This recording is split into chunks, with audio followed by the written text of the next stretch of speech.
So, as you can see, Taiwan as a country has a lot more in common with the UK than it does with China, which is why it is extremely important that Taiwan never becomes a part of China under the CCP's rule, because all of these freedoms that the people currently have in Taiwan will just vanish, and I really do not want to see that happen.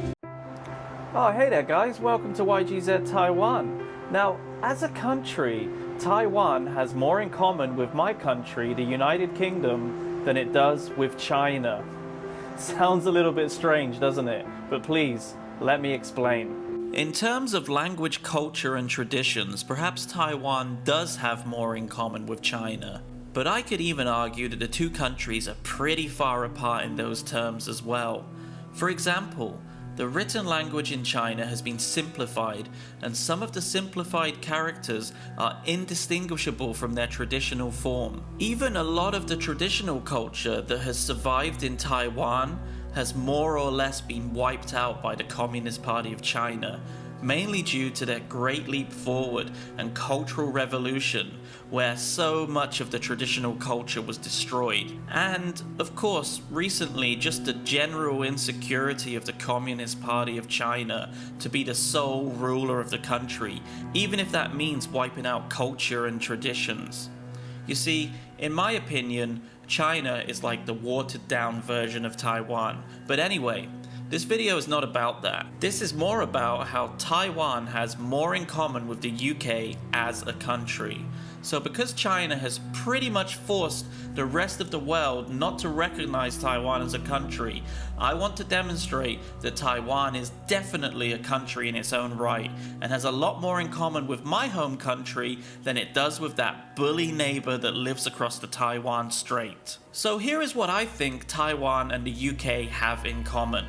The first thing is democracy. Taiwan, like the UK, has a democratic election process where leaders are elected by the people.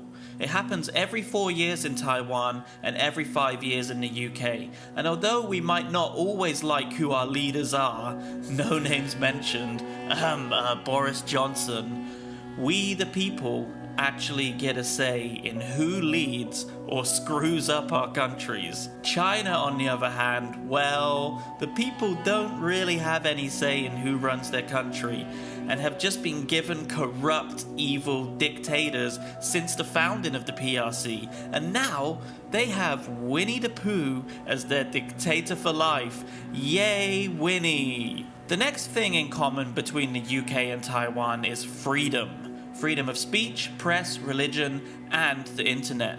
The Freedom House website puts together an annual global report on political rights and civil liberties, composed of numerical ratings and descriptive text for each country in a select group of territories. It basically assesses real-world rights enjoyed by individuals in those countries, and it tries to avoid any potential bias that could come from meddling governments. Their website states, Freedom House believes that all people are entitled to freely choose their own leaders from competing political parties, have a government free of corruption, obtain information from a free press, worship and study freely, engage in peaceful assembly and association, benefit from the rule of law and legal equality, and make their own choices about travel, economic engagement, and family life. The set of indicators measured by freedom in the world is derived from the Universal Declaration of Human Rights, adopted by the UN General Assembly in 1948. History has shown that despite prejudiced assertions to the contrary, people of all regions and cultures desire these rights and are capable of exercising them responsibly. There's a link in this video's description to their website if you want to explore more, and I suggest checking it out, it's very interesting. Freedom House views Taiwan as separate from mainland China because it has its own political system and governs itself freely from the dictatorship of China. It selects territories based on whether the area is governed separately, has different conditions for political rights and civil liberties that are significantly different. which means a separate assessment is more likely to yield different results. And Taiwan certainly does get some different results than China, and according to the data, seems to have a lot more in common with the UK. So let's see the results. On the Freedom House Global Freedom Score, Taiwan scores an amazing 94, and even got a better score than the UK. Taiwan is more of a free country than the UK? That's amazing.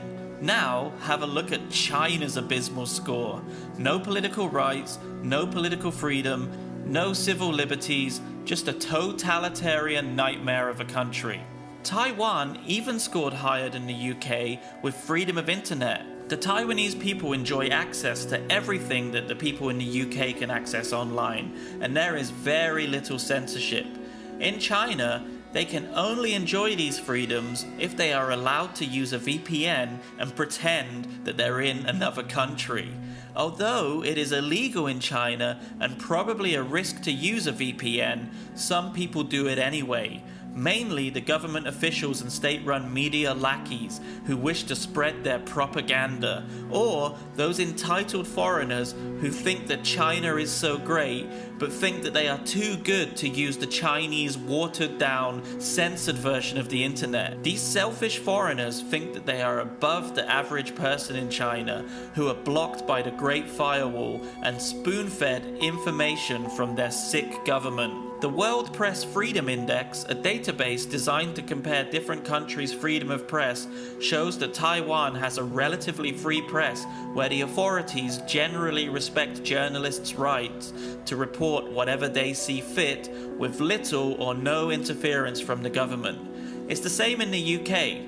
Although this system does come with its shortcomings, at least the people can pick and choose what media they consume and make up their own minds about what is factual and what is not.